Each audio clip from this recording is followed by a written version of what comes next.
Tristeza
não estou na...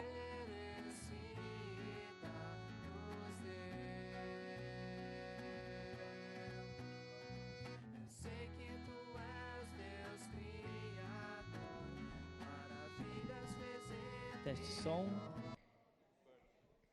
Eu não estou na programação, mas eu estou aqui para anunciar e para contar para vocês que hoje é o dia da musicoterapia.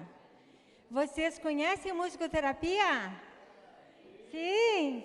Então, hoje é o dia que a gente comemora a data onde a gente usa a música para trabalhar com pessoas na reabilitação, na comunicação, na melhora do comportamento interpessoal, né? Então, para a gente marcar, registrar esse momento, eu trouxe os estudantes que trabalham, que estão fazendo seu estágio na clínica e trouxe aqui para nós fazer uma vivência, tá legal? Tá? A musicoterapia aqui na ESH, ela tem nota 5, nota máxima no CAPS, tá? E nós somos um dos 7 cursos no Brasil. Musicoterapia não é muito conhecida, né? E aqui nós temos nosso curso de graduação desde 2003. Eu tenho a minha grata satisfação de estar desde o início do curso aqui, sabe? Como docente. Sou psicóloga, mas não me contentei, então sou musicoterapeuta também. E assim, eu gostaria de convocar, porque musicoterapia a gente não faz, não é para se apresentar. Opa! Musicoterapia a gente não faz apresentação, a gente convida todo mundo para estar junto com a gente. E para um grupo grande, como aqui se encontra, fica difícil de nós encontrarmos instrumentos, até distribuir instrumentos com alguns aqui, mas o pessoal diz que não toca, mas cada um tem um instrumento mais importante que a voz, né? E o próprio corpo, porque desde o nosso nascimento, nós somos estimulados na sonoridade, e o universo é sonoro, tá? Então, nós usamos a sonoridade para tratar as pessoas. Nós vamos em hospitais, aqui no Rio Grande do Sul, nós vamos em hospitais psiquiátricos, vamos em lar de idosos, e nós temos a clínica de musicoterapia. Se vocês quiserem conhecer, é só falar, a gente abre para que vocês conheçam também, tá? A gente atende, mas a gente abre para que vocês possam conhecer. Ok? Tem mais instrumentos aqui. E eu fico muito grata quem aceitou contribuir tocando também. Tá? Então, vamos começar com uma música? Todo mundo já disse bom dia, mas não disse cantando. Disseram? Não. Vamos lá? Então, vamos lá, Márcia? Oh, bom dia, oh, como vai você? Um olhar bem amigo, um claro sorriso, um aperto de mão. E a gente, sem saber como e porquê, se sente feliz e sai a cantar uma alegre canção. De novo, alô, bom dia, oh, como vai você? Um olhar bem amigo, um claro sorriso, um aperto de mão. E a gente, sem saber como e porquê, se sente feliz e sai a cantar uma alegre canção. Bom dia nada custa ao nosso coração, e é bom fazer feliz o nosso irmão. Por Deus se deve amar, amar sem distinção. Alô, bom dia, irmão. Alô, bom dia, ó, como vai você? Um olhar bem amigo, um claro sorriso de mão. E a gente, sem saber como e porquê, sente feliz e sai a cantar uma alegre canção. Saber dar um bom dia, cheio de bondade, dizer bom dia com sinceridade. É dar sempre o melhor do nosso coração. Alô, bom dia, irmão. Foi só ensaio agora. Começando. Ó, como vai você?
Saber dar um bom dia, sentir de bondade, dizer bom dia com sinceridade. É dar sempre o melhor do nosso coração. Alô, bom dia, irmão. Agora para ver se aprenderam.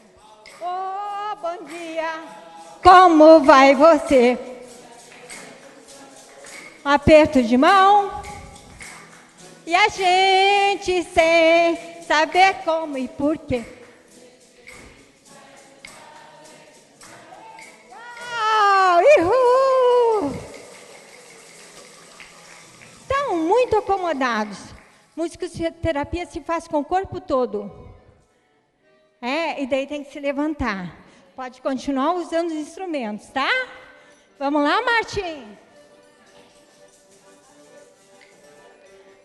Essa música é bem facilzinha.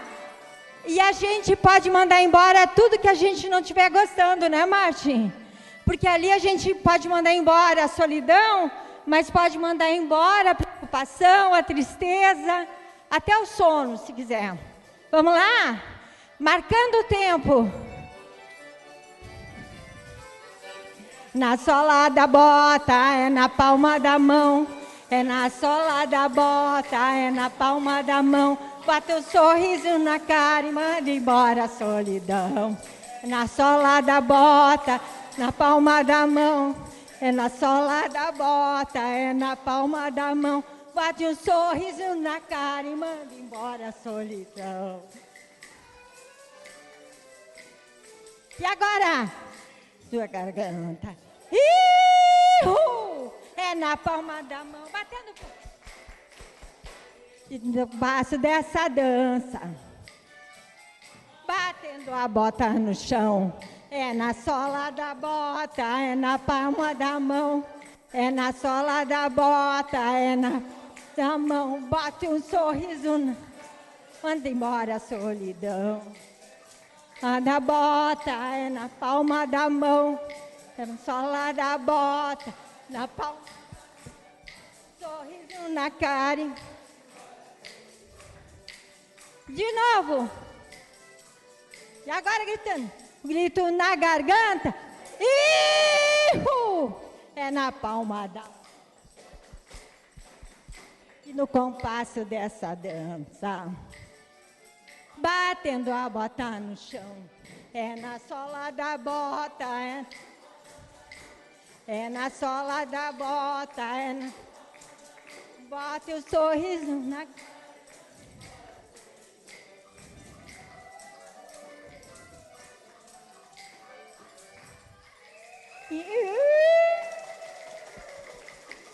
E nós vamos indo, porque senão vocês vão mandar embora a gente também. Obrigada, Jean. Obrigada a todos, tá? Um ótimo congresso.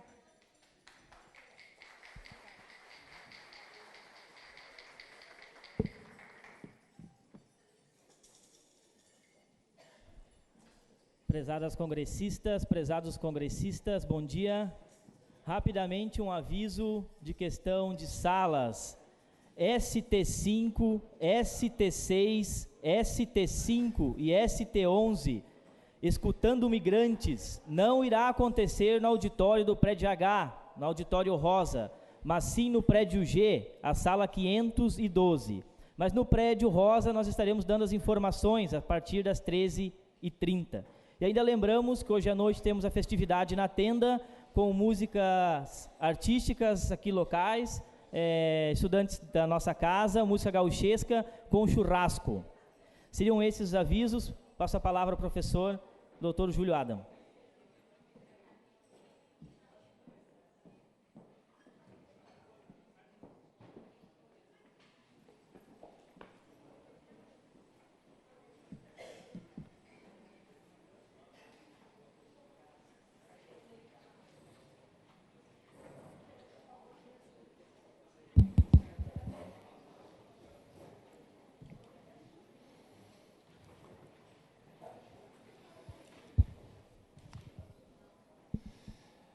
Bom dia, sejam bem-vindos, bem-vindas.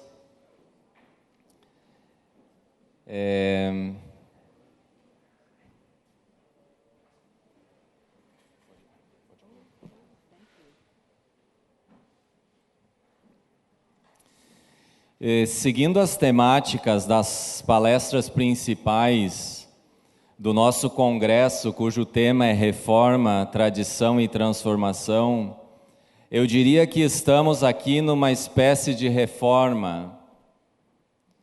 Ela não tem a tradução do...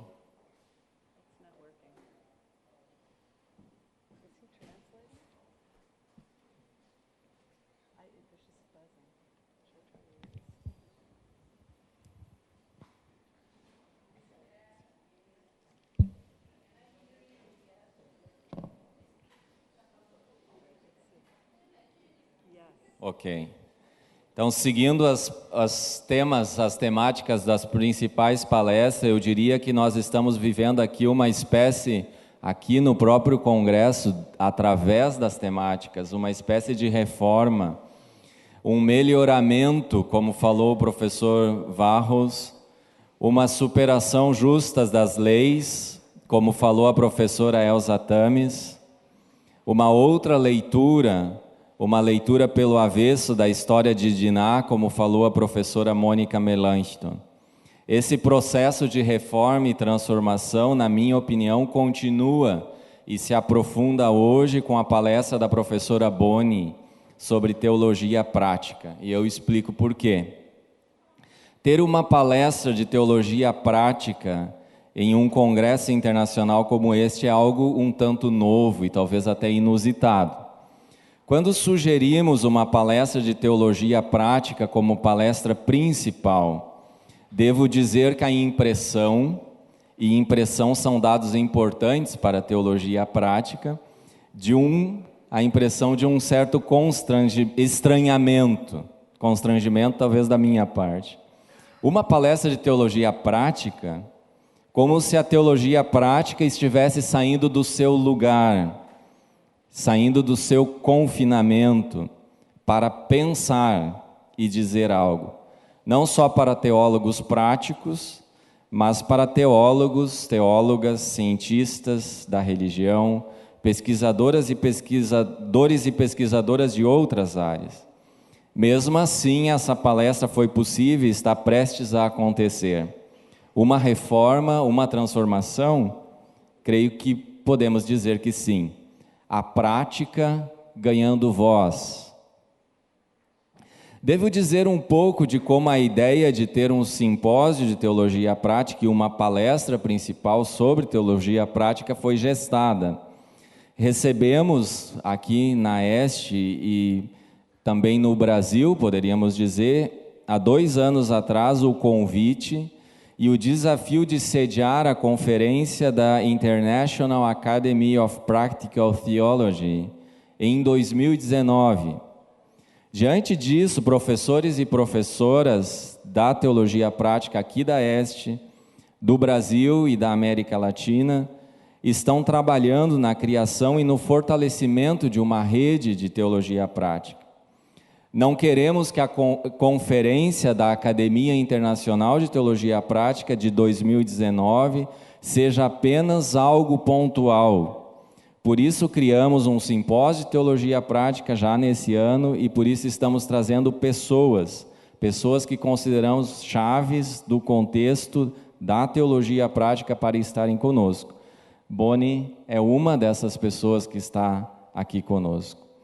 Professora Valburga, que é pesquisadora associada aqui da Este e por anos é membro da Academia de Teologia Prática, tem contribuído muito neste processo de revitalização da teologia prática no contexto.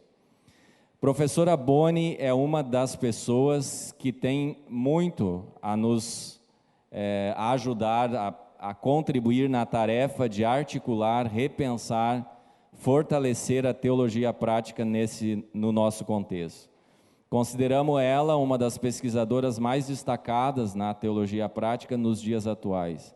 Muito me honra a possibilidade de apresentá-la a todos vocês. Professora doutora Boni Miller-McLemore é professora da Cátedra de Religião, Psicologia e Cultura na Escola de Divindades e no Departamento de Religião da Vanderbilt University em Nashville, nos Estados Unidos. Professora Boni realizou seus estudos, inclusive o doutorado, na Universidade de Chicago, nos Estados Unidos. Ela tem pesquisado nas áreas da religião, da psicologia e da cultura, da teologia pastoral e da teologia prática. Tem também desenvolvido estudos sobre mulheres e infância, com foco no entendimento de uma teologia vivenciada em meio aos desafios cotidianos. Boni tem dado aulas sobre teorias da personalidade, mulheres e religião, famílias e crianças, espiritualidade e cuidado pastoral, teologia pastoral e teologia prática, bem como sobre métodos em teologia e ciências. É autora de mais de 12 livros e vários artigos científicos ao redor do mundo. Temos na revista Estudos Teológicos, aqui da Este, um artigo dela, em português, de 2012, Teologia Pastoral como Teologia Pública. No próximo número da revista teremos um texto importantíssimo da Boni, Os 5 Mal-Entendidos da Teologia Prática.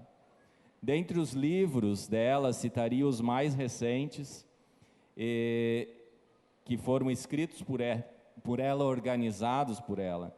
Talvez o mais recente que nós temos na nossa biblioteca, o Companion to Practical Theology, mas também o livro Christian Practical Wisdom, o livro Christian Theology in Practice e Faith, Wisdom for Daily Living. Todos aí dos últimos anos, livros extremamente importantes refletindo sobre a teologia prática.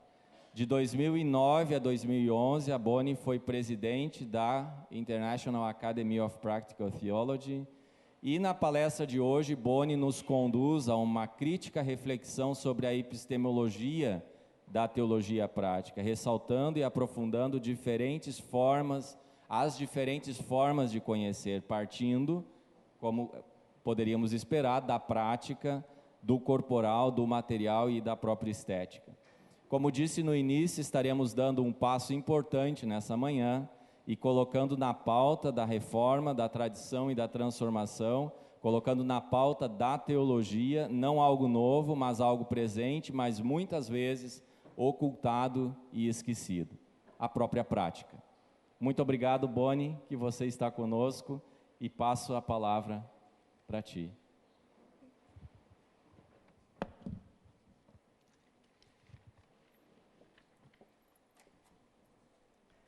Obrigado. Bom dia. And that is about the limits of my Portuguese. I bring you greetings from the United States, about the only other country where the politics are as befuddling as Brazil. I begin with gratitude. I am grateful for this opportunity to speak to you today about the value and contributions of practical theology as an academic discipline. Scholarship in practical theology has grown by leaps and bounds as an academic discipline in the last 3 decades in the US and internationally, a trajectory that follows my own career. In 1986, I crossed the quadrangle of the University of Chicago, where I did doctoral work in religion, and began teaching pastoral care in a progressive Protestant seminary. 5 years later, while I was making my own way toward tenure, a handful of senior scholars gathered in Princeton to create the International Academy of Practical Theology. Constituted through invitation, its members have gathered around the globe biannually for nearly 3 decades in Switzerland, South Korea, South Africa, Germany, Britain, Australia, the Netherlands, the United States, and Canada. And my international colleagues are looking with great enthusiasm towards the conference in Brazil here at EST in 2019. I have benefited and tried to contribute to this institutional growth, so important for the fledgling academic areas, and our shared progress is a major reason I stand before you today. Thanks to IAPT, I met Valburga Streck in South Africa in 2001. And she's now associated researcher here and formerly practical theology and pastoral counseling professor. We forged an immediate bond, almost as if we knew each other for a long time, and I am especially grateful for her generous heart and imaginative spirit. In fact, I think she demonstrated genuine Brazil behavior in loaning me a raincoat when I was cold in Amsterdam. And I'm not sure she ever got it back. As we would say in the US, she gave me the shirt off her back. She and I knew that the Academy needed to get to Brazil. And before and during after my tenure as president of the IAPT in 2009 to 2011, we plotted and planned. With her work and that of many other colleagues, the dream is coming true.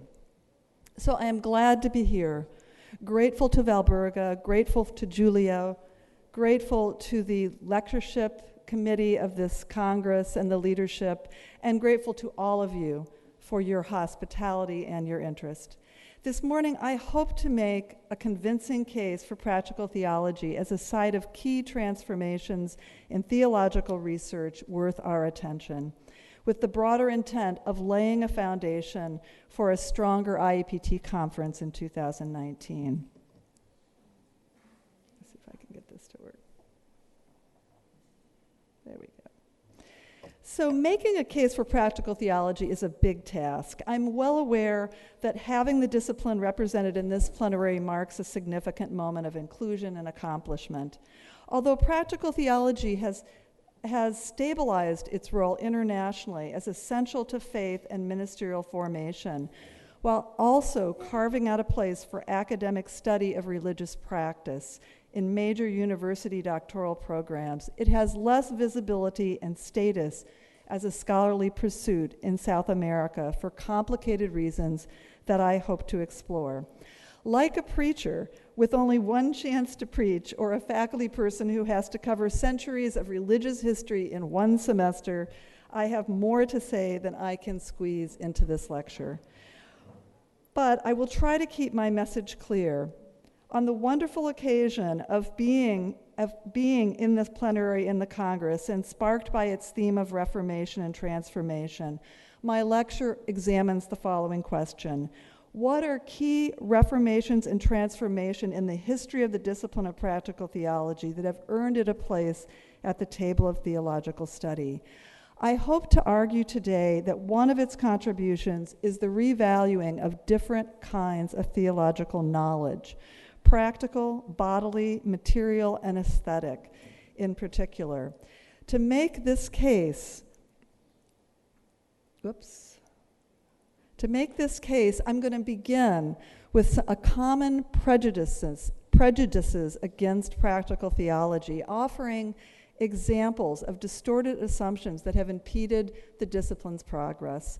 I'm then going to examine a second area that confounds the reception of practical theology further, its historical and intellectual connections with and distinctions from Catholicism and liberal and contextual theologies, before I turn to what I see as the more important part of my lecture, distinguishing the multivalent meanings of the term, and then articulating some of the ways that practical theology has altered conventional ways of knowing in theology, or theological epistemology. My argument in a nutshell: practical theology's insistence on the value of practical knowledge and the study of concrete religious practices as a site of theological construction comprises its primary reformative and transformative contribution. So first, prejudices against practical knowledge. Let's see if I've got that. No. Not too fast. In the first few pages of Jean-Louis Segundo's classic 1976 book, The Liberation of Theology, he worries about three trends that threaten liberation theology's reception. On one hand, it is persecuted as dangerous because it unsettles the status quo of economic inequity. On the other hand, more and more parties adopt its terms, but in watered-down terms, employing the language of liberation, emptying the language of liberation of all real meaning. But even more important for my purposes is a third problem he names, with which practical theologians are especially familiar. One Segundo depicts as more subtle, but no less real: academic disdain for a theology that arises out of urgent problems of real life as somehow naive and uncritical. It is time, he says, to frontally attack this tendency, a challenge that requires one to get down to epistemology, in his words. Unfortunately, Segundo does not get down to epistemology. In the passage and in his book more generally, he turns quickly from epistemology to method. He says that it is, quote, time to get down to analyzing not so much the content of Latin American theology, but rather its methodological approach and its connections with liberation. A little later, he says again, quote, the only thing that can maintain the liberative character of any theology is not its content, but its methodology, unquote. Most of his book revolves around method, beginning with the revision of Bultmann's hermeneutical circle. So getting down to epistemology becomes a matter of defending a method. And Segundo moves away from grappling with what I see as a more important problem, the centuries-old bias against practical knowledge that got worse with the modern Western Enlightenment, and that began with Descartes and others, but runs all the way back to the elevation of spirit and intellect over nature and bodies in Greek antiquity. His focus on method, an obsession I would say that many practical theologians have perpetuated, obscures the reality that epistemological content, what we know, also matters. Failure to undo the disdain for knowledge rooted in practice is not for want of trying.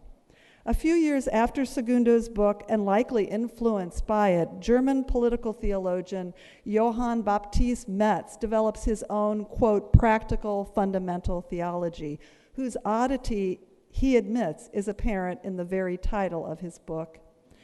The professional theologian, he writes, is not the sole executor or expert, a theme that comes up again and again in liberation, practical, and contextual theologies influenced by Segundo and Metz.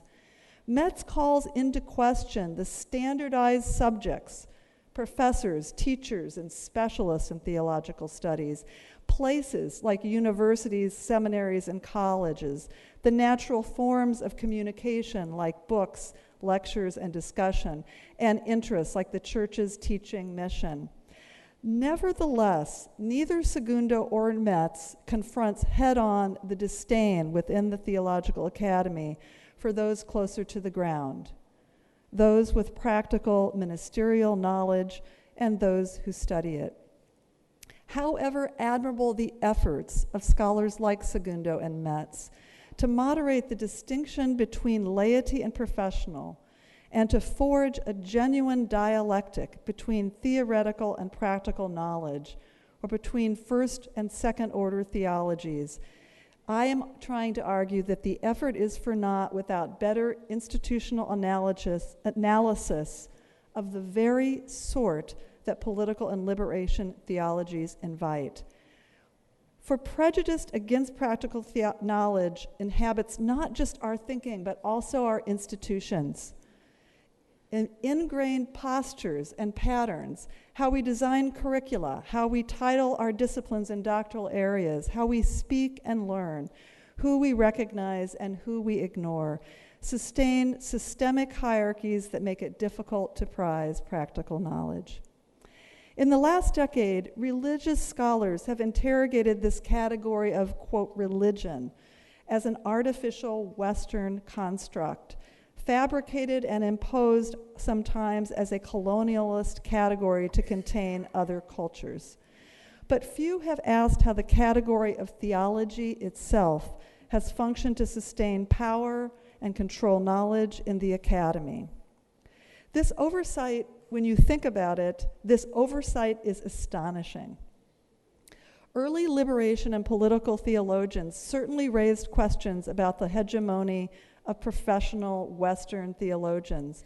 But once the academy absorbed this critique and applied it to venues such as race and sex, few people extended the inquiry to theological schools themselves and the stratified relationship between theoretical and practical knowledge in the organization of our disciplines and curricula, perhaps because we would be indicting ourselves. That is, we have analyzed hegemony and hierarchies of knowledge almost everywhere but in our own backyard. The praxis needing investigation, in other words, is that of the production of theological knowledge in our own institutions. Complaint about academic disdain litters the margins of practical theological scholarship. In one of the very first international volumes in the 1990s, a United Methodist scholar best known for his research on faith stages, James Fowler, describes what he calls the revolution in the discipline as a move from, quote, the basement of departments housed as afterthoughts. Bernard Lee, whose investment in practical theology emerged when he assumed directorship of the Institute of Ministry at Loyola University in New Orleans in the U.S., in 1989, declares his readiness to, quote, reject the epithet of soft theology by those who see practical theology as what you do after you learn real theology and then need to apply it. Long before these colleagues, Seward Hiltner himself, who is heralded as a founder of the turn to the study of living human documents, hid his frustration in a string of testy footnotes about the deep anti-practical bias that views pastoral theology as, quote, merely practical without the ability to make genuinely theological contributions, unquote. Over 50 years later, Carmen Naco Fernandez, professor of Hispanic theology and ministry at Catholic Theological Union in Chicago, names academic second-class citizenship as one reason why so few Latino scholars contribute to practical and pastoral theologies. Those who are, quote, already experiencing marginalization, she says, find little advantage in such affiliation, especially when others seek to classify our theologies as practical as a means of dismissing their value. Unfortunately, these dismissals that I have just named constitute only a small percentage of the slights to which professors in practical areas are accustomed. If I had written down every prejudice since I began thinking about the latent politics, I would have amassed a large database. Those in practical theology, we tell stories to each other, but we seldom write or speak about the offenses publicly. Perhaps to do so is impolite, ungracious, and counterproductive. Perhaps it inflates the harm done. I myself have cautioned against painting too bleak a picture of our situation. However, to be truly open to hearing about practical theology's contributions, we can go no other way than through the dicey conversation about politics and power in the construction of theological knowledge in our hallowed academic halls. Why do those closer to practices, homiletics, pastoral theology, for example, question their knowledge or have it questioned, while those who foreground knowledge and theory, historical studies, systematic theology, assume an air of inflated confidence? Why does the dominance of theoretical knowledge prevail despite all the efforts to disrupt it in Marxism, pragmatism, hermeneutics, post-structuralism, liberationist work, and practical theology?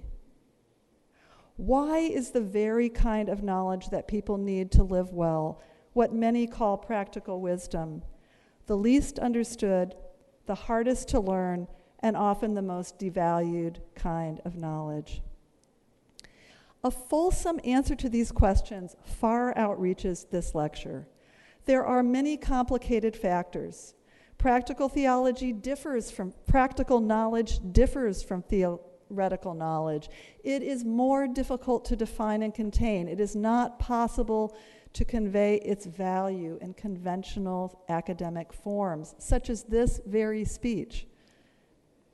Scholarship in practical areas has had a sloppy quality.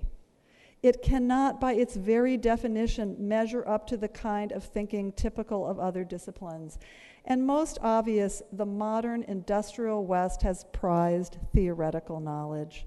I could go on, but my task here is more restricted. I simply want to raise to your consciousness the power politics and this distorted elitism of academic theology and invite changed practices, not just more theories. Robert Schreiter, a Catholic theologian and missiologist well known for reclaiming local theologies in a 1985 book, now in its 10th printing, is one of the few to address power dynamics in the theological academy. Influenced by Latin American liberation theology and German sociologists of knowledge, such as Karl Mannheim and Max Schleyer, who shared the Marxist conviction that knowledge is shaped by class interest, Schreiter is singular in questioning the sovereignty within the academy and church alike of one kind of theology. Theology is sure knowledge. What has counted for theology since the 13th century in Western Christianity, he observes, is only one cultural instantiation among others. It is not the whole of theology. This form extols a university model of knowledge with an emphasis on clarity, precision, and relationship to other bodies of knowledge. Most Christians in congregations buy wholeheartedly into this view, assuming they don't have real theology until they have theology as sure knowledge. This model of theology as science has loomed so large in the West and is so often held up as a theological ideal elsewhere, he declares, that it is hard to think of it as just one form alongside others, even though it is itself embedded within its own particular culture. Its dominance has slighted other forms. Theology is sacred texts, theology is wisdom, and theology is practice. Unfortunately, as a Catholic scholar unfamiliar with practical theology and the renewal it was undergoing in heavily Protestant context, he makes no mention of it in his 1980s book. More worrisome, he does stop short of extending his analysis to disciplinary practices in theological education itself. So to further my own analysis, I find it really helpful to look at Black feminists because they explore the power of binaries or dualisms, like theory practice, as a commonality across interlocking patterns of injustice, race, gender, and class. Thank you. Obrigado. Dichotomies are, quote, the central ideological component of all systems of domination in Western society, according to activist bell hooks. Binaries share three characteristics. The two terms stand in stark contrast. They are inherently opposed to the other. And finally, and most significant for my argument, they are inherently unstable. This instability is often resolved, sociologist Patricia Hill Collins argues, by subordinating one pair to the other. As she summarizes, quote, thus whites rule blacks, males dominate females, reason is touted as superior to emotion in ascertaining truth, facts supersede opinion in evaluating knowledge, and subjects rule objects. Or as philosopher Celia Benhabib puts it, the Orient is there to enable the Occident. Africa is there to enable Western civilization to fulfill its mission. The woman is there to help man actualize himself. The very logic of binary oppositions, whether black and white, female and male, practice and theory, is also a logic of subordination and domination. Hence, as a colleague in religion reminds us, wherever there is a binary, we need to ask, whose interest does such logic serve? Of course, the scale of the binaries I have just named is formidable compared to that of theory and practice. But it is still important to note the hegemonic dynamic within the theory-practice binary, especially because it is so seldom analyzed. When scholars talk about theory-practice, our focus has been conceptual, seldom political or institutional. But the theory-practice dichotomy functions in ways similar to more commonly recognized dualisms, suppressing and controlling knowledge, turning those who stand closer to material practice into the other, to prop up dominant structures of knowledge, and assigning positions of inferiority and superiority that harm theology's potential to flourish in diverse places within and beyond the academy. So, for example, many scholars do not know about scholarship in pastoral and practical theology despite our 60-year history. People are assigned a group inferior status, in Collins' words, and then that status is used as proof of the group's inferiority. So black people are denied literacy and then accused of lacking the necessary information for sound judgment. And practical theologians are expected to teach arts of ministry and then said to lack rigor and precision. Practical theologians used to think we just needed a better conceptualization of mutual relationship between theory and practice, or greater use of the term praxis, which is supposed to magically join theory and practice, or stronger theoretical scholarship. But I am here to say resolution of the academic disdain toward practice lies not just in better theories, but in greater consciousness of the power dynamics in theological study and in changed institutional practices. In other words, it is not just what we say, it's what we do. And I think this invitation to include my lecture among the plenaries is a wonderful example of a changed practice.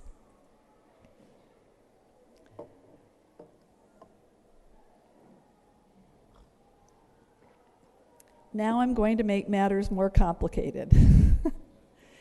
Two further complications make it difficult to see practical theology as relevant, particularly in South America. Its ambiguous position within Catholicism and its convoluted relationship with Latin American liberation theology. Brazil is almost 3/4 Catholic, as is true for most of South America. And Catholicism has strengths as well as weaknesses in relationship to practical theology. The discipline's 20th century revival in the US, at least maybe not worldwide, has centered largely in mainline Protestant-dominated institutions, scholarships, and societies. Its history is often told in strictly Protestant terms through figures such as Friedrich Schleiermacher in the 19th century or Hiltner in the 20th, both of whom made efforts to justify practical theology's place in the university. This Protestant bias does not mean that Catholics have not made significant contributions in and beyond the U.S. Kathleen Cahalan, Claire Wolfteich, Brian Frohe, and many others have gone a long way in establishing Catholicism's distinctive history, and contemporary contributions. We can see practical forms of theology in Catholicism's long-standing spiritual traditions, its social teachings, its moral casuistry, its lay movements, its base communities, and maybe most important, its fundamental sacramental orientation towards religious in everyday life.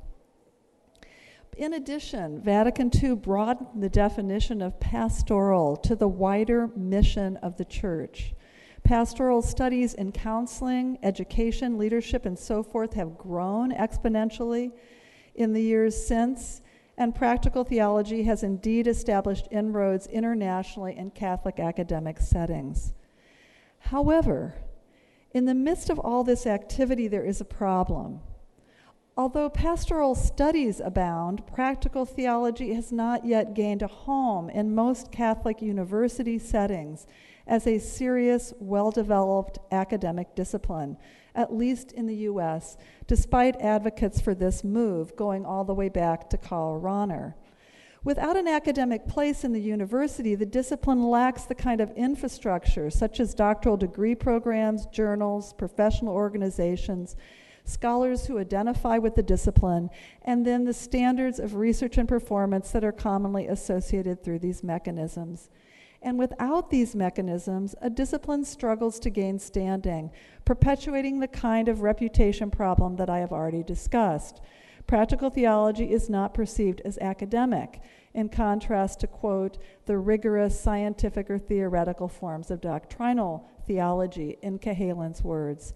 Consequently, practical and pastoral theologies, says Cahalan, are everywhere and nowhere, interchangeable terms for a whole host of pastoral activity, but not seen as self-standing areas of study.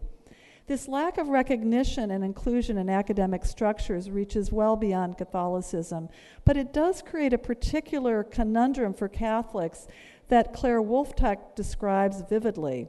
In her words, how can I circumnavigate as a Catholic practical theologian within a discourse that is largely Protestant? More disconcerting, she asks, is there a fundamental disconnect between practical theology, the discipline in which I have been trained and which I have taught for nearly two decades in largely Protestant context, and my own tradition and spiritual home of Catholicism? So let me turn to liberation theology. If there is an academic home in South America for concerns shared by modern-day practical theology, it is within liberation theologies, whose early origins lie within Catholicism. Beginning right here with Leonardo Boff, Brazil has made space for theologies invested in the everyday experience of the most disempowered. But again, we run into problems. Although we might think that liberation theologies would pave the way for welcoming practical theology, ironically, they have made it seem as if there is no need for it. Why should scholars pay attention to practical theology when we already recognize the importance of context, local communities, and non-propositional, unsystematic theologies?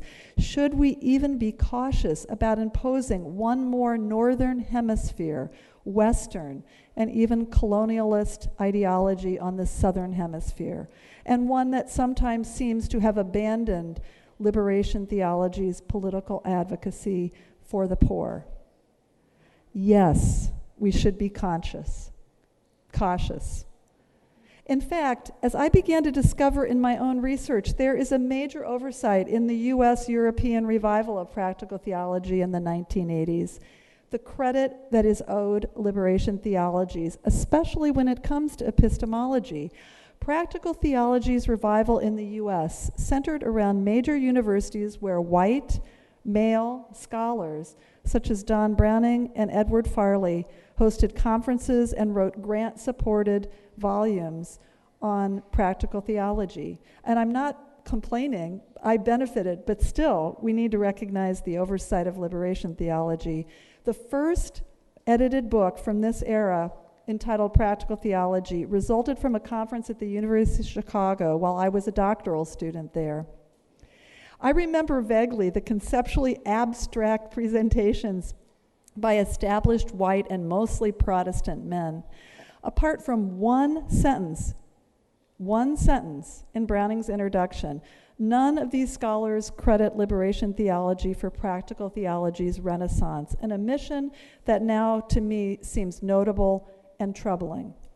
Early publications that do include feminist Black and Latin American theologians only mention them in aggregate, not as specific scholars, and even then, mostly just in the footnotes, all the while claiming some of the key ideas and giving greater visibility to white men and women who draw on liberation theology, such as Francis Fiorenza and Rebecca Chopp. This is a problem. In fact, it is hard not to wonder if the 1980s Northern Hemisphere revival of practical theology emerged partly out of a desire to capture some of the energy emerging at this time among minorities in church, academy, society, and world-based communities, people of color, women, Southern Hemisphere, and harness it to reestablish the social interests of the privileged, as Segundo himself worries. Would the practical theology movement of the 1980s in the US and Europe have found the particular, the local, the communal so compelling without liberation theologies? I don't think so.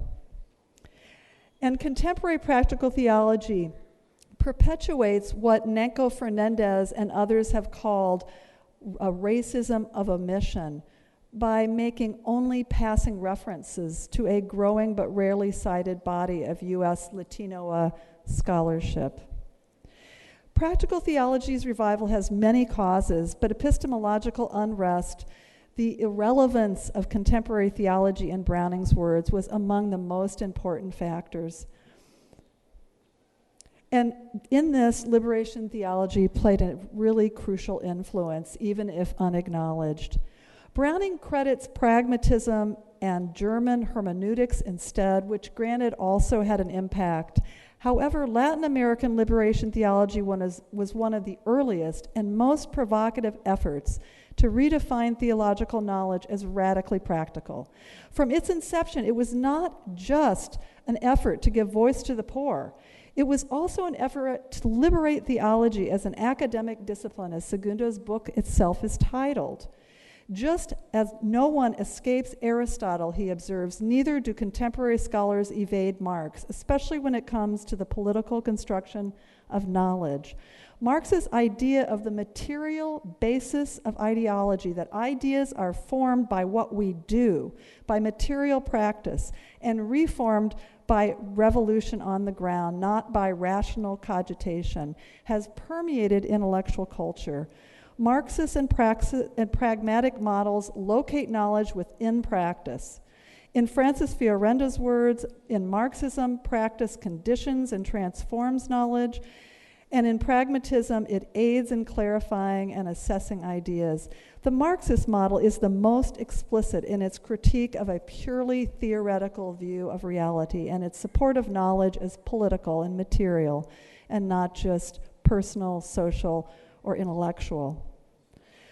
So practical liberation theologians share much in common. Liberation and contextual theologies are intrinsically practical theologies, as one observer says, even if the term practical theology has not found its way into the literature of the other theologies. However, this observation brings us back to the question, does introducing the discipline of practical theology complement liberation contextual theologies, or does it, in Wolfteich's words, impose an unnecessary or alien discourse on praxis-oriented theology? Does it risk colonizing an already flourishing body of theology under a Protestant rubric?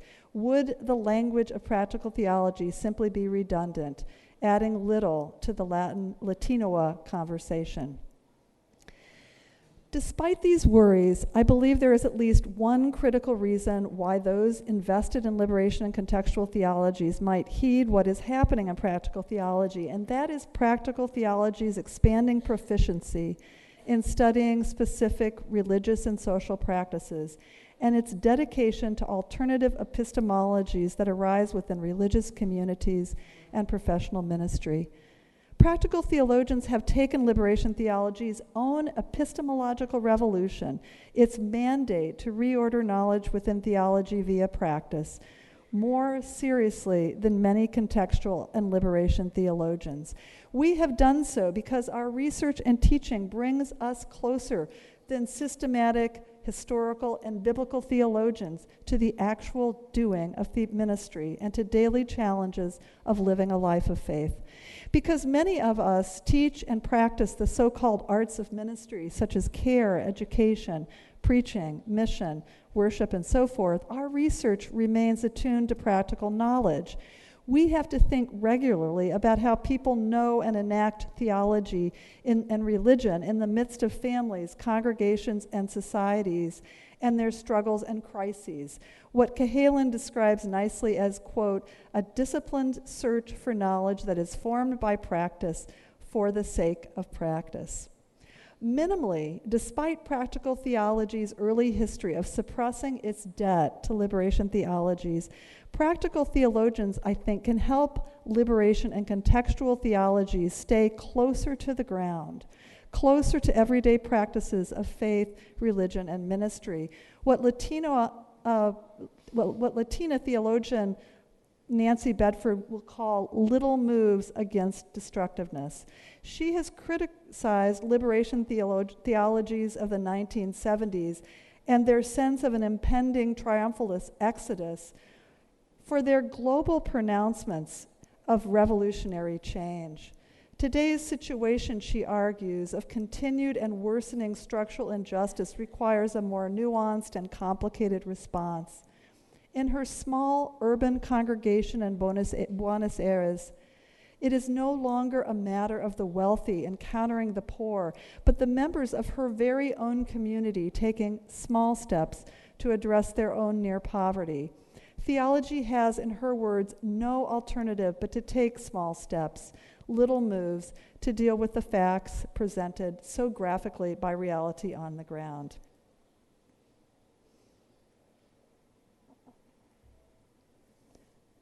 So to get to what is really the more important heart of my lecture, what is practical theology anyway? The task of definition can sometimes provoke frustration.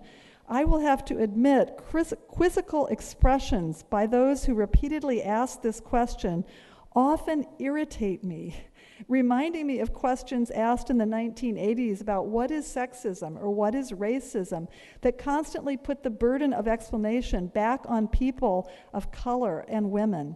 Sometimes it's hard not to hear this question as willed ignorance on the part of a dominant group that is as interested in subjecting practical theology to suspicion as understanding it. The confusion, however, is also a result of the complex nature of the term itself. The sheer difficulty of definition does not mean, however, that practical theology is an invalid or ill-conceived enterprise. Rather, it simply underscores its complex and extended responsibilities. Practical theology is a multivalent term. It appears in a broad array of spaces and places. Therefore, I think it's important to name these and distinguish its uses. Practical theology refers to at least 4 distinct enterprises with different spheres and audiences and objectives. Moving from its most concrete embodiment in everyday life to its most specialized use, practical theology refers, first of all, simply to an activity of believers, the vocation of all Christians, in the Christian context at least, to seek and sustain a life of reflective faith in the everyday. Second, religious leaders, teachers, and students across the theological curriculum often use the term as a method or way of understanding or analyzing theology and religion within everyday practice. Third, and most familiar to most of us in theological education, the term refers to a curricular area focused on ministerial practice and its subspecialties of arts of ministry, such as care and worship. And finally, the term describes an academic discipline pursued by a smaller subset of scholars to support and sustain these first 3 enterprises. Each understanding occupies different spatial locations. Practical theology as an everyday activity happens in daily life, in our families, our congregations, nonprofits organizations, social justice movements, and so forth. As a method, practical theology happens in the library and in field work in hospitals, congregations, and neighborhoods. Practical theology as a curricular area appears in seminary education and, again, in clerical and congregational practice. And finally, as a discipline, practical theology is performed by scholars in academic settings around the globe. These four understandings are connected and interdependent, not mutually exclusive, and again, reflect the range and complexity of practical theology today. One benefit of this fourfold definition is its descriptive rather than prescriptive or normative intent. Differentiating the uses helps straighten out the confusion when we use the same term for equally valuable but different purposes. Uses of the term also vary from country to country and language to language and religious tradition to religious tradition. Many British authors, to take just one example, at least used to consider pastoral and practical theology as interchangeable, with increasing preference for practical theology as it acquired wider recognition in the last few decades. I have argued in several places that we need to take greater care in distinguishing practical and pastoral theology, at least in the United States. Even though they share related histories and common interest and lived experience, they are not as interchangeable now as in earlier times. Contemporary pastoral theology developed in conversation with modern psychology, and it is focused on individual welfare. It is often person and pathos-centered and focused on the activity of care, whereas practical theology is a broader enterprise, attentive to issues of ministry, discipleship, and formation, concerned about integrating knowledge within theological education and between seminary, congregation, and wider society, and encompassing the study of a wider range of practices than pastoral theology. What then is the relationship, and this is just a small paragraph, but I feel I need to talk about the relationship between contextual and practical theologies. By and large, contextual theology refers to an extremely eclectic, even unbounded grouping of theologies. The term reflects a less restrictive, more encompassing, and divergent discourse or field rather than a self-standing discipline. The term, as someone who tried to do an overview, Angie Pears writes, is evasive and fluid. She herself struggles to tell its history and origins. And even though she focuses on liberation theology, she admits that she could have included almost any theologian from Augustine to John Milbank. And although many of us use this term, contextual theology, freely and indiscriminately for theologies that pay attention to context, it has really only received its best articulation in a 1992 volume by Stephen Bevins, a colleague of Schreider and Nenko Fernandez at Catholic Theological Union. Since all theology is contextual, Bevin argues, his 6-model typology includes every possible position on faith and culture, similar to classic typologies of those like H. Richard Niebuhr. We could describe practical theology as a form of contextual theology, but I would say that in its disciplinary aspirations, it hopes to be less elusive and general than contextual theology. Although it shares an investment in the influence of human experience on theology's formation, it has aspirations for greater disciplinary self-definition and more specific goals. Most important for my argument, practical theology is concerned not only with the particularity of local theologies, but also with the study of practice, the intelligence of practice, and the nature of knowledge shaped within practice. So let me turn then to epistemological transformations, what's happening in practical theology today. In these final pages, I arrive at what may be the most important part of my lecture, several fundamental theological, epistemological transformations that have occurred in the recent years. We can look back at the 1980s literature as rich in understanding practical knowing through philosophy and language. But for all the discussion in the 1980s of phronesis and practical reason, there is little attention to knowledge embedded in material realities of bodies, stuff, place, and communities in action. Recent literature, by contrast, stands out for its pursuit of what can be learned within practice itself and for its interest in narrative, aesthetic, nonverbal, and embodied knowing. Elaine Graham's book, titled Transforming Practice, published in 1996, represents an apt turning point, even if she promises more than she is able to deliver. There is a double entendre, or a play on words, in the book's title itself that announces an appreciation not just for how the Christian tradition or minister might change practice, that is, transforming practice, but also for the power of practice to transform us, or practice itself as transforming our knowing.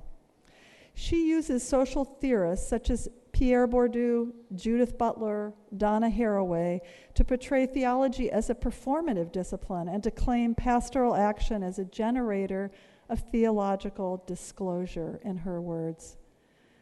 Her high-level formulaic claims receive the greater nuance and illustration that they need in other scholars who draw on her work, such as Mary Clark Michella or Carrie Doring. Further insights into the nature of practical theology, practical knowledge, have emerged in at least three spheres that I want to describe briefly. First of all, fresh appreciation for techne and poiesis. Second, close attention to bodies and place. And finally, the study of congregations as enacting theology. With techne and phronesis, in the 1980s, practical theologians sought to redeem praxis and phronesis, but in the process, they ended up reducing Aristotle's third way of knowing, techne, or the art or craft of making, to instrumental reasoning, and they seldom even mentioned poiesis, or the life of creating transient goods. By contrast, I would say scholars today have reconsidered techne and poiesis as essential modes of knowing. In my own work, I argue that critics of theological education lost an appreciation for the kind of knowledge one must have to sustain good practice by demeaning techne. Techne as the material knowledge of artful ministry, where to stand in a hospital room, how to perform the liturgy, is actually a necessary means to the bigger aim of the practice of discipleship and ministry. So there's a complex relationship between techne and phronesis for things like religious education and worship that must put knowledge of theology into action through movement, exercise, trial and error, and so forth. To reinstate the value of techne, other scholars have made analogies such as playing an instrument, learning of sport, and nursing. John Whitfleet, for example, likens skill acquisition and teaching worship to doing scales in learning to sing or play. We need scales to maintain muscle memory, he writes, and such memory is part of theological knowledge. Even virtuosi do not quit doing scales.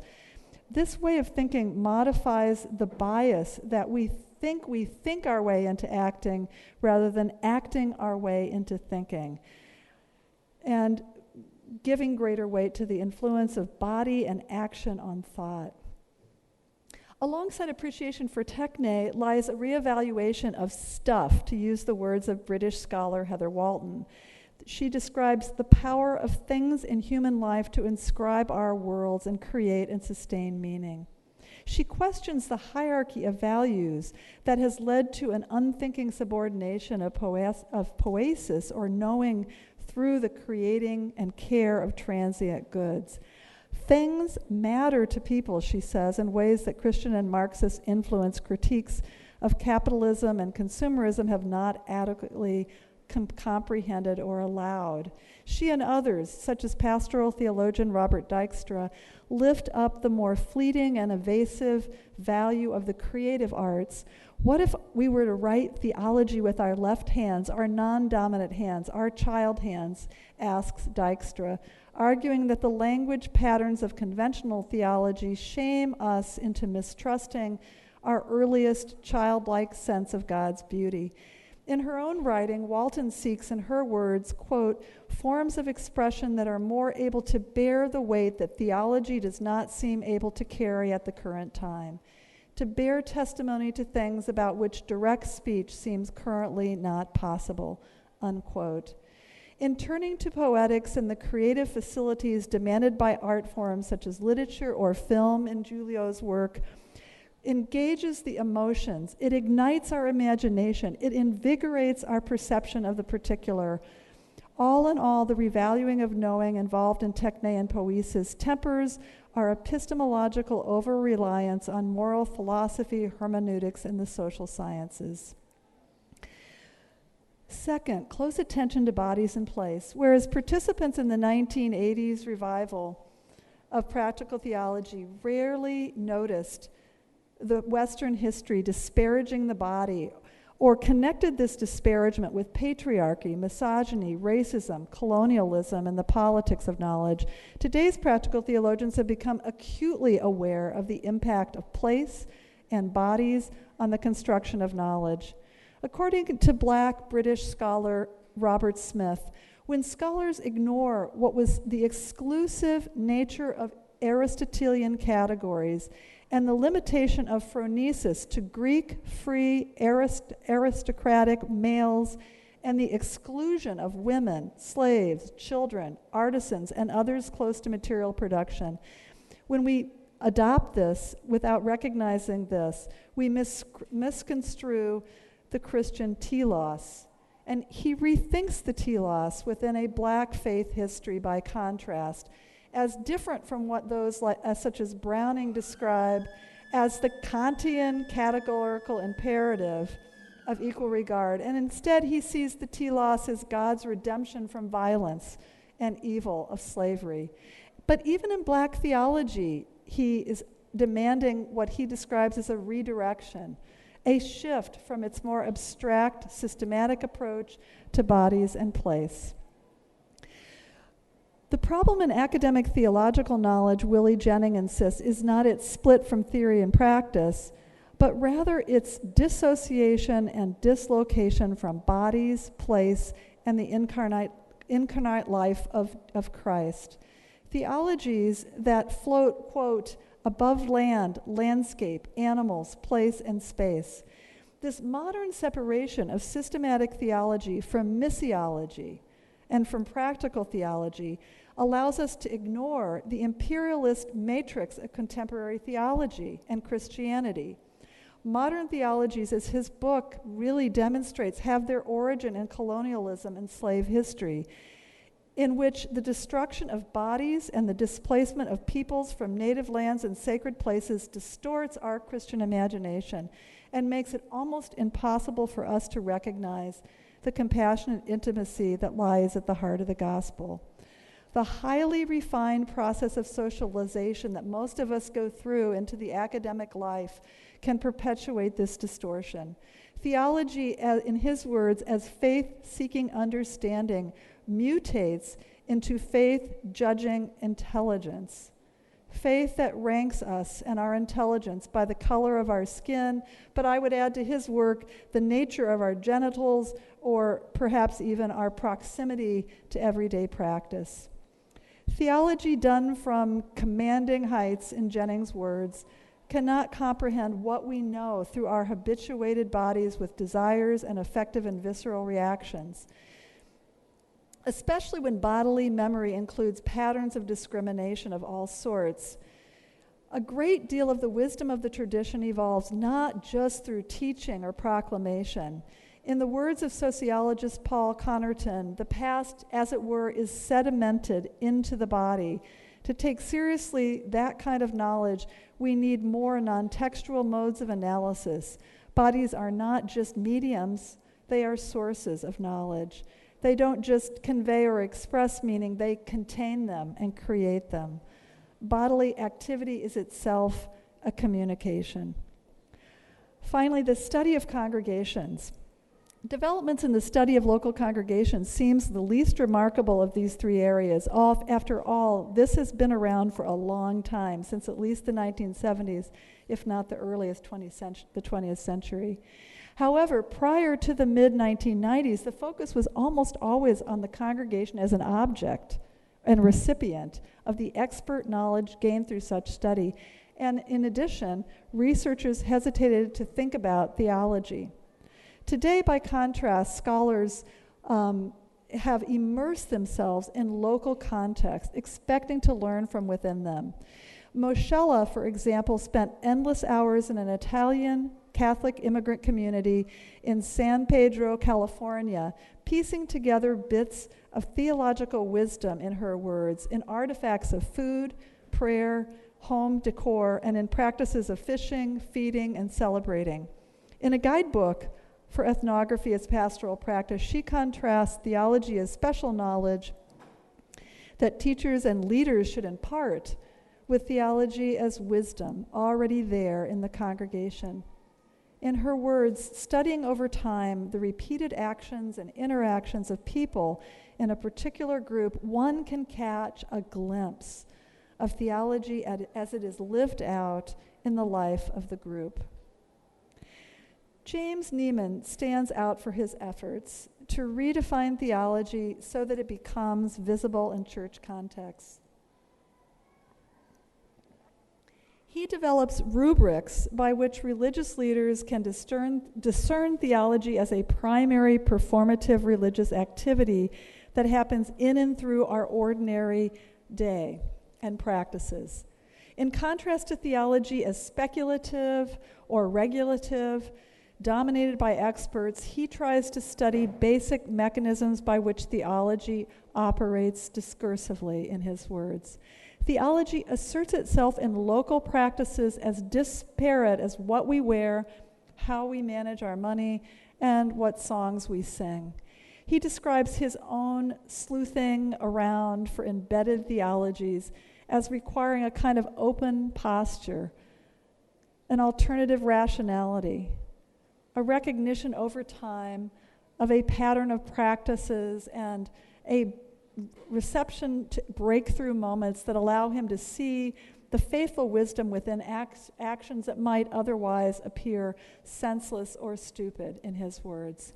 His intention is neither to restrict theology to church life, nor to denigrate the value of academic work, but instead to ensure an attitude attuned to the ecclesial purposes of theology enacted by its most basic users, a commitment that does challenge some scholars to revise their perception of what counts as theology. To conclude, many scholars today question the modern view of knowledge as internal to minds, disengaged from bodies, emotions, and social relationships. But few theological disciplines have pursued epistemological questions as persistently as practical theologians. As an academic area of study, practical theology stands out for its relentless, even if inadequately recognized and evaluated, exploration of practical knowledge and the intelligence within practice. Efforts to understand phronesis as a distinct kind of knowledge in the 1980s made possible the fruitful ventures of today into the materiality of theology as practiced, lived, and embodied.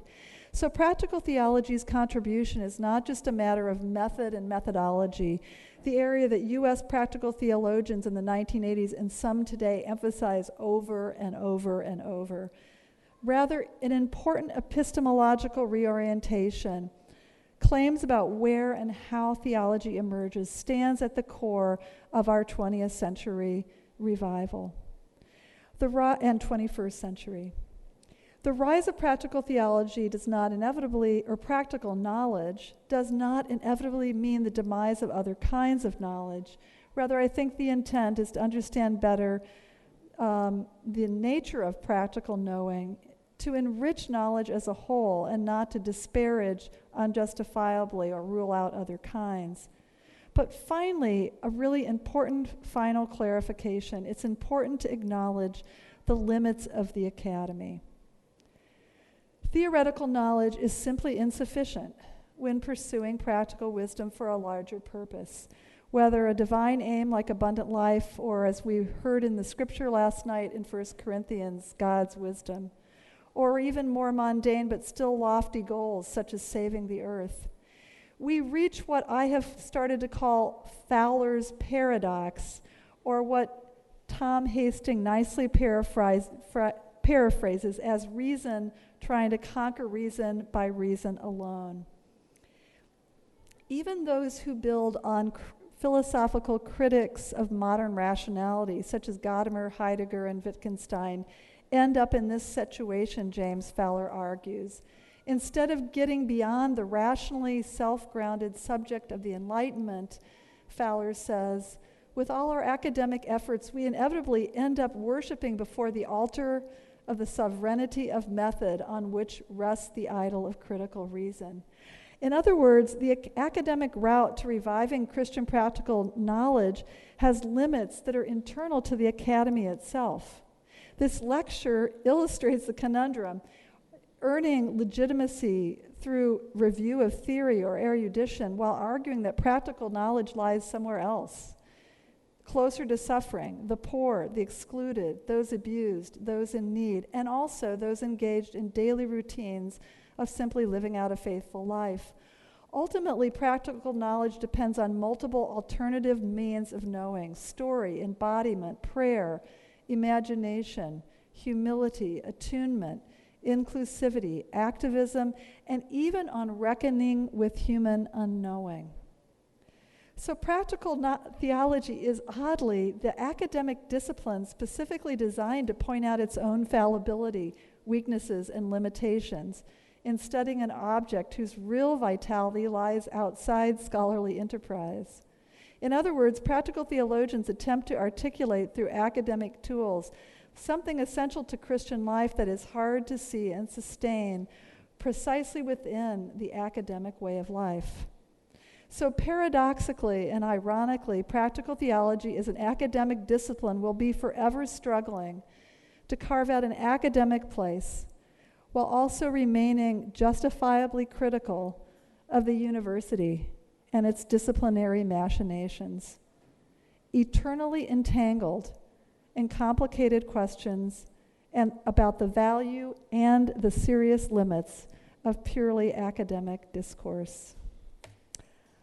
I do have a final word on Luther. Do I have time for it? I feel like I need to say a word on Luther. I do, really, out of respect and appreciation for the 500th anniversary and for this occasion. But really, actually, on Luther as a quintessential practical theologian. When I wrote my lecture, I wasn't thinking of Luther, but I am now. And more importantly, I have before. I turned to Luther years ago in my work on families, parenting, and care of children as a spiritual practice. Despite all the problems he had comprehending the full worth of women that Monica so helpfully showed, he was singular for his time, and I would say even among many other European men of his today, and American European men, for recognizing the value of theology and spirituality in the everyday life.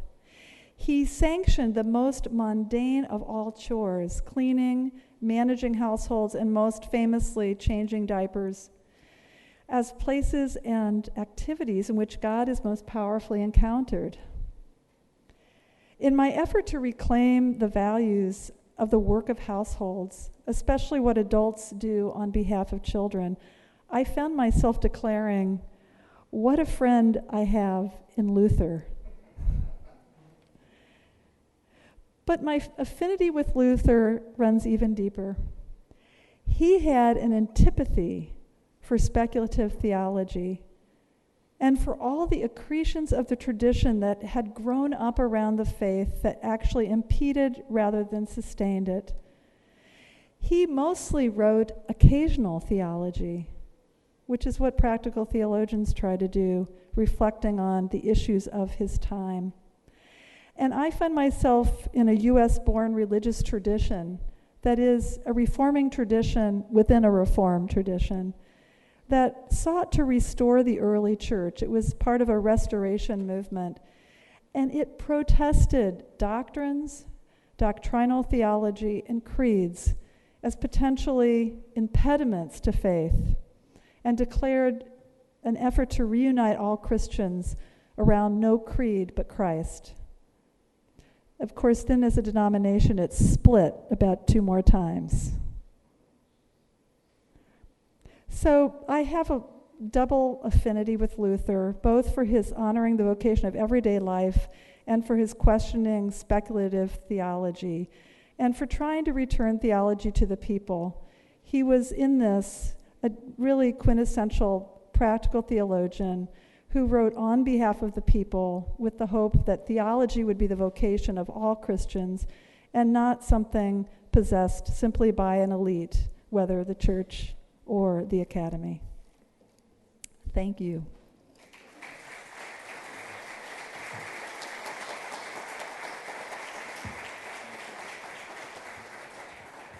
Muito obrigado, Bonnie, por essa excelente palestra. Temos com certeza muito para conversar a respeito dessas ideias e provocações. Nós temos ainda um breve tempo para algumas questões, e o microfone já está aí à disposição. Então, vejo o Carlos aqui na frente.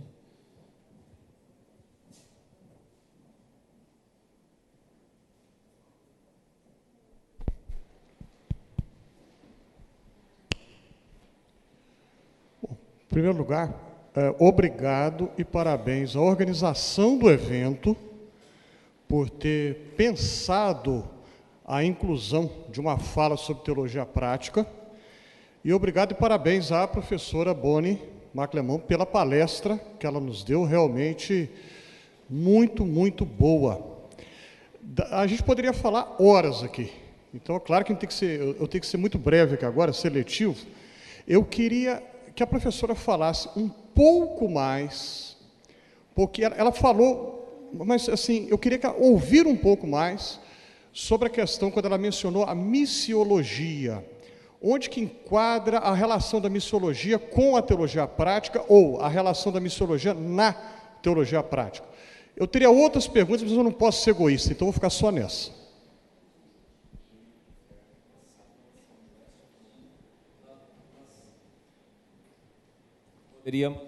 Poderíamos juntar talvez 3 questões, fazemos assim, 3 questions. Ricardo, e aí ali atrás, quem estou vendo agora. Eu também gostaria de agradecer profundamente a riqueza aqui. Agradecer profundamente a riqueza magnífica da apresentação.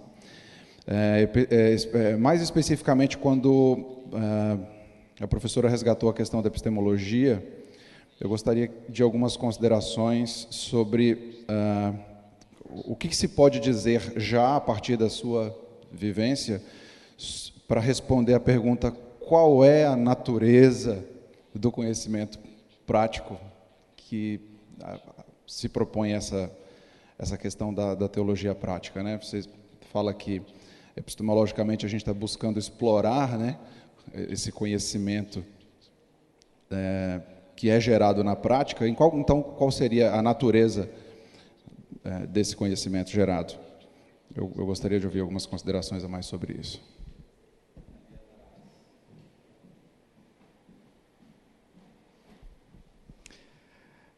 Bom, agradecendo pela apresentação e falando como uma pessoa que não é teóloga, aqui. A minha questão tem a ver com o potencial descolonizador da teologia prática. E, nesse sentido, dois aspectos que eu gostaria de ressaltar. O primeiro aspecto, na sua apresentação, essa dimensão descolonizadora aparece em relação a outras formas de fazer teologia, mas também em termos de uma tensão entre a teologia sistemática e outras formas e práticas teológicas. Me pareceu que o colonial, nesse momento, ficou muito fixado no fazer teológico sistemático. E aí a minha provocação seria, em que medida essas outras formas de teologia, inclusive a teologia prática, continuam uma tradição colonial?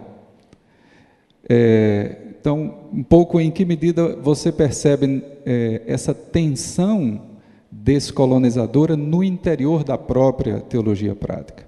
E um segundo aspecto, nesse mesmo sentido, é quem fala e onde se fala desde um lugar descolonizador, no contexto desse diálogo que a teologia prática pretende estabelecer. Se a gente pensa, por exemplo, nos eventos, no idioma e nos diálogos estabelecidos entre teólogos práticos, digamos, do mundo anglo-saxão ou do hemisfério norte e teólogos práticos ou talvez apenas outras vozes vindas de contextos do chamado sul global. E embora entendendo que essa distinção é muito complicada e no limite insustentável, a minha preocupação seria um pouco ouvir como, desde a ótica da teologia prática, essas vozes, de onde elas falam e como elas falam, podem colaborar nessa tarefa descolonizadora.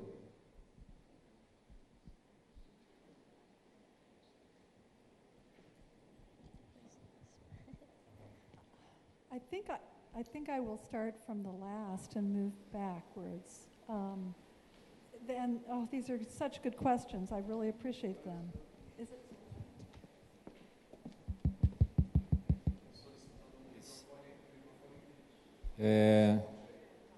Ele está funcionando, mas está muito baixo.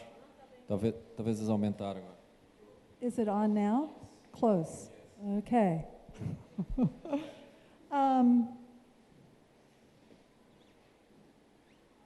I think there really is a danger about colonizing from a northern hemisphere practical theology, about which I grew more concerned when I began to really think about the 1980s development being possibly sort of a usurping of Latin American theology without adequate recognition. And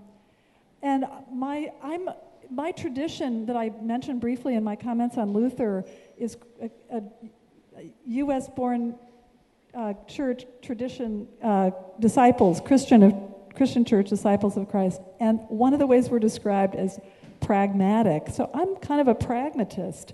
And I kind of feel like you being this context in place, you should take what works and just get rid of the rest and be highly critical in the process. I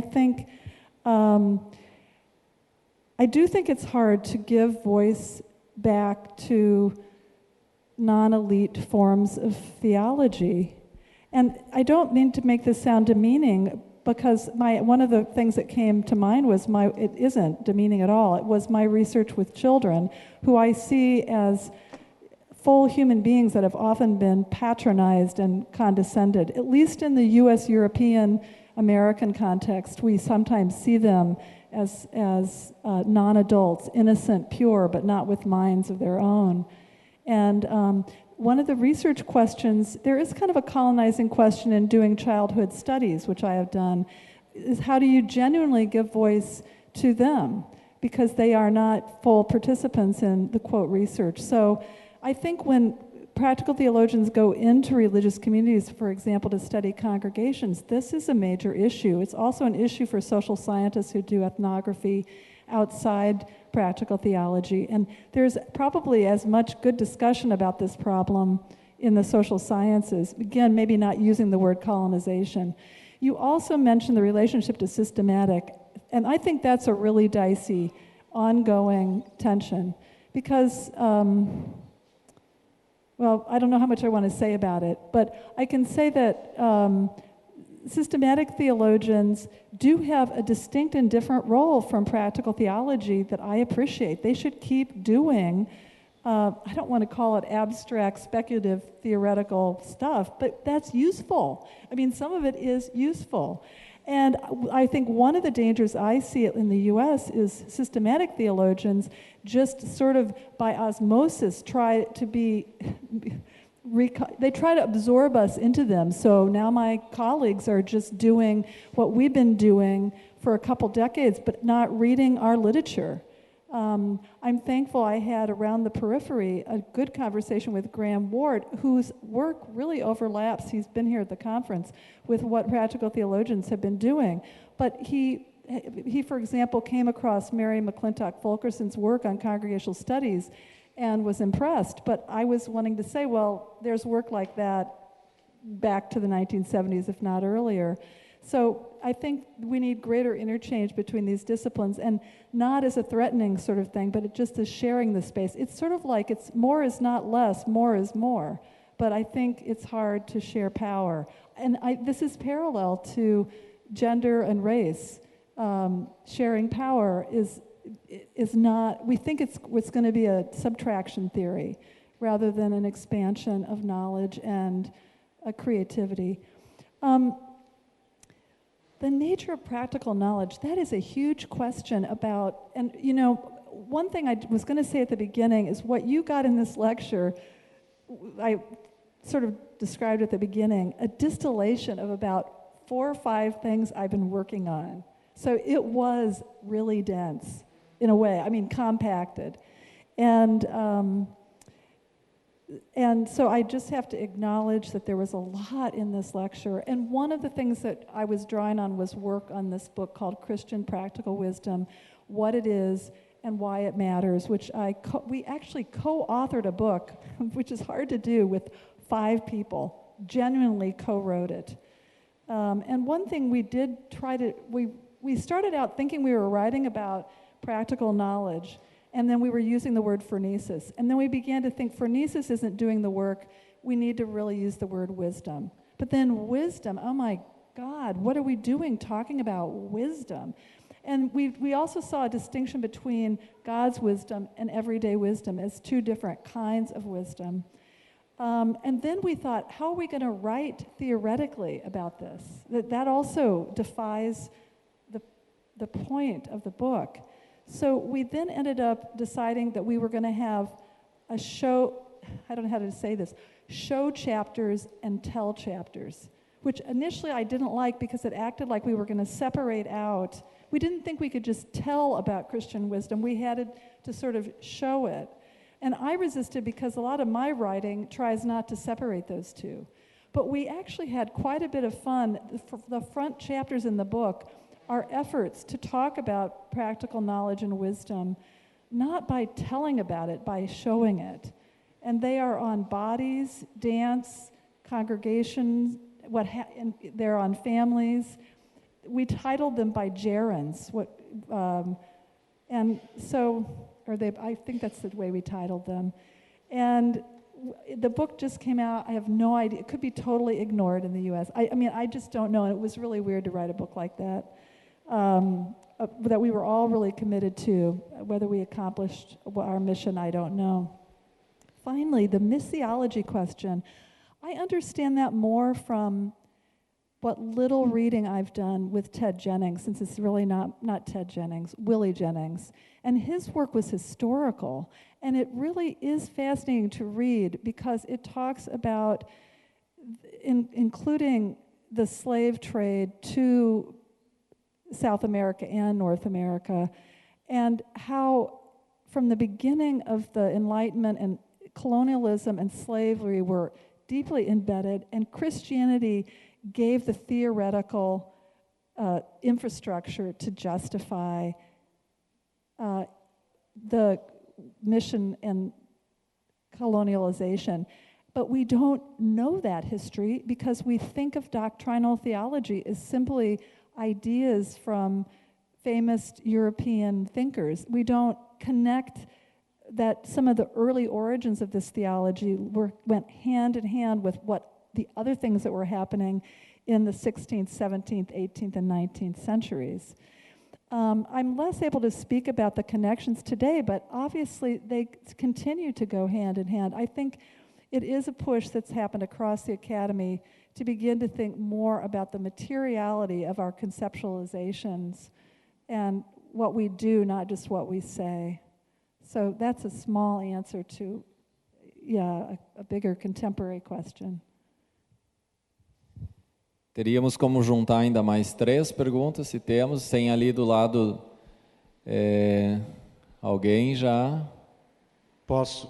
Por favor. Bonnie, agradeço muito a sua intervenção, mas Só um pouquinho, se você pudesse ficar de pé e dizer o nome, eu esqueci isso de pedir. Eu me chamo Jorge Cunha e venho de Portugal. Tudo bem. Agradeço a intervenção, mas ela me levantou uma pequena perplexidade a respeito da palavra prático.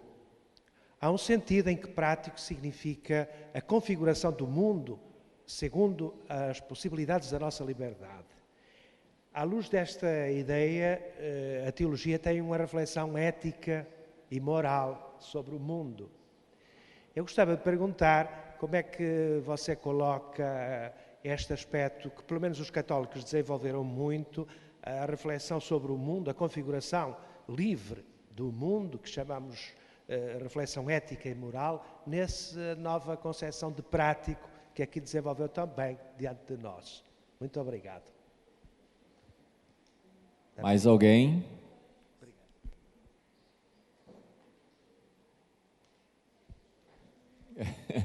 O Ricardo. Obrigado, de pé, por favor. Eu, mais recentemente, estou estudando a hermenêutica do Gadamer e vi você fazer uma referência. E eu gostaria de saber se, em que medida, se é que existe, porque eu ainda estou muito recente com esse contato, com esse conhecimento, mas em que medida o conceito que ele nos traz de jogos e de fusão de horizontes pode favorecer, vamos dizer, um diálogo hermenêutico próprio da teologia prática. Muito bem, são essas perguntas, então fechamos as perguntas. Mônica.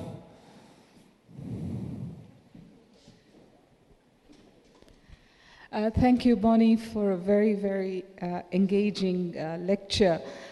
I think this is the first time I've heard something on practical theology, and I was able to identify with the emotion that you were expressing through your presentation, particularly in terms of the struggles of the department within the academy.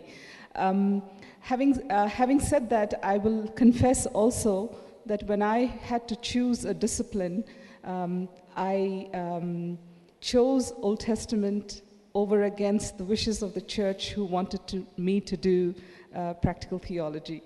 And the reason being that it was at a time when church administration always pushed women into that field and thought that systematic theology or biblical studies were not disciplines that women could engage in or be part of. On the way here, I watched the movie Infinity. I'm a Hollywood buff. And in the movie, which is about a mathematician from India who was illiterate, and he ends up being invited to Cambridge to work with a leading mathematics scholar. And one of the statements that is made in the movie is that the greatest of knowledge often comes from the humblest of origins. I found that it spoke to me primarily because as a contextual theologian, very often we experience this kind of discrimination. I use the word discrimination quite intentionally within the academy, and that is because of the fact that there is an ethical and a praxeological element to biblical studies or contextual interpretation of the biblical text.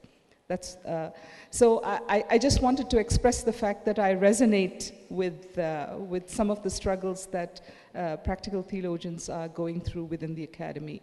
But the question I have is that most oftentimes practical theologians or practical theology is presented, at least in the context where I work now, as one that addresses issues of how we translate our faith into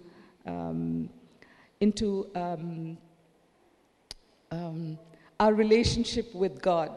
Okay? In other words, it's only a vertical, the praxis of a vertical relationship with God, and very little emphasis has been given to the world. So I don't know if you have a response to that. I think you have kind of addressed it, but I just wondered if you could say more about that. Thank you.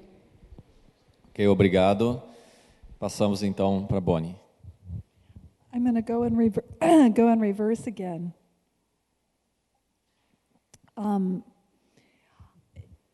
I think in the early 1950s, 60s, there was, in the U.S., pushback against this strictly vertical portrait. And it partly came through, at least in the U.S., through the influence of psychology, recognizing that psychological thinkers were understanding human suffering in much better, deeper ways than theologians and ministers. So ministers would come into a hospital room and it would just be a vertical, and there would be no sense of the wider context and needs of the person horizontally. And I think that has just gone even further and further, so that people have moved from a sense of we need to attend to the living human document, using Anton Boysen and Seward Hiltner's words, where that person is rather than just some sort of vertical spiritual relationship.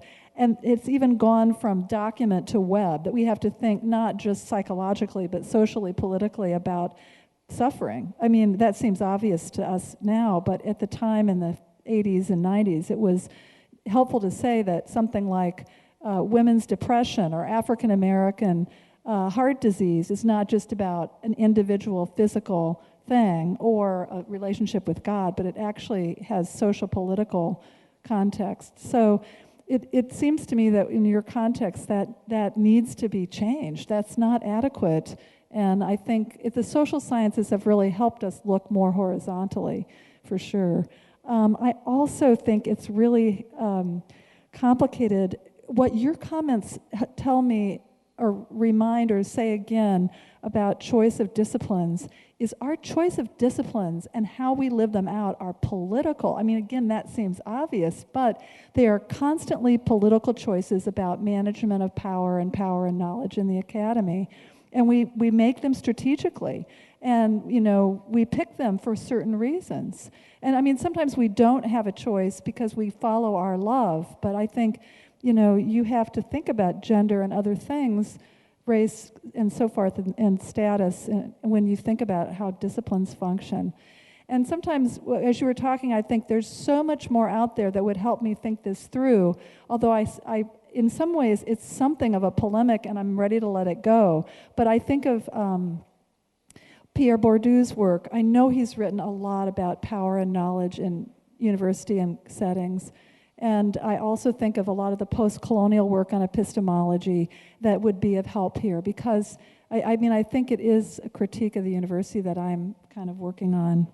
And in fact, when I did talk to Graham Ward yesterday, one of the things that we began talking about is some of our practical theology plight is related to theology's plight in the university, where we sometimes don't have a place. We're not seen as a valid study, an area of research. So it's like it just makes its way down. Gadamer is still valuable. I think I'm influenced by Gadamer more than I know. I mean, and this maybe takes me to the first question. That is, my doctoral advisor was Don Browning, and he was so shaped by German hermeneutical scholarship, and so was the University of Chicago when I studied there. And I think I just presume some of the assumptions about German hermeneutical thinking without even actually giving adequate credit.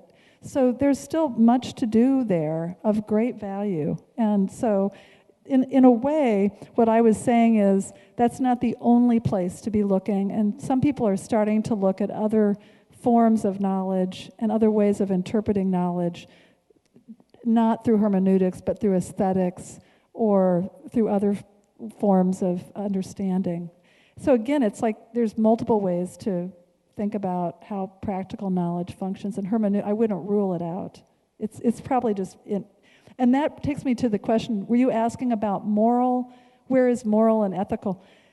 Don Browning's whole life was devoted to returning pastoral and practical theology to its moral context, both in the Jewish tradition and in the Protestant tradition. And then I think he was well aware that in the Catholic tradition, there's affinities between what happens in moral theology and what practical theologians try to do. I don't know if that gets at your question. For some reason, I tend not to think about, I mean, maybe it's just presumed about some of the moral and ethical implications of doing good practical theology. I don't know if that's getting to what you're asking. We'll have to talk more.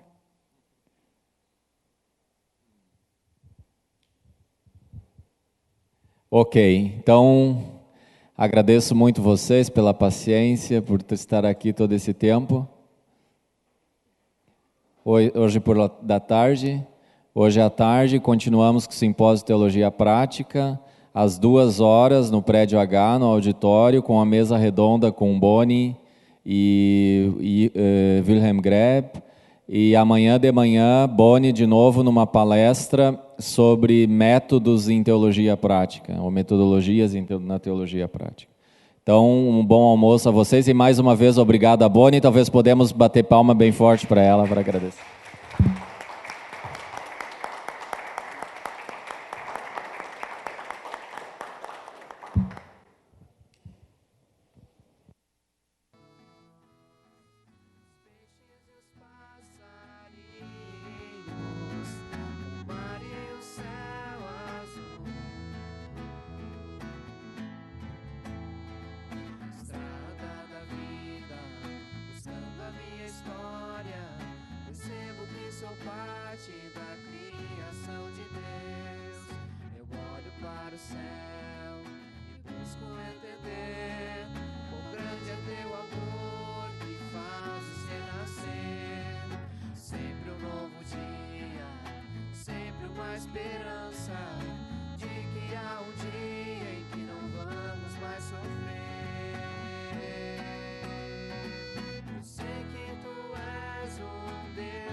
Sei que tu és Deus de amor que veio habitar entre nós.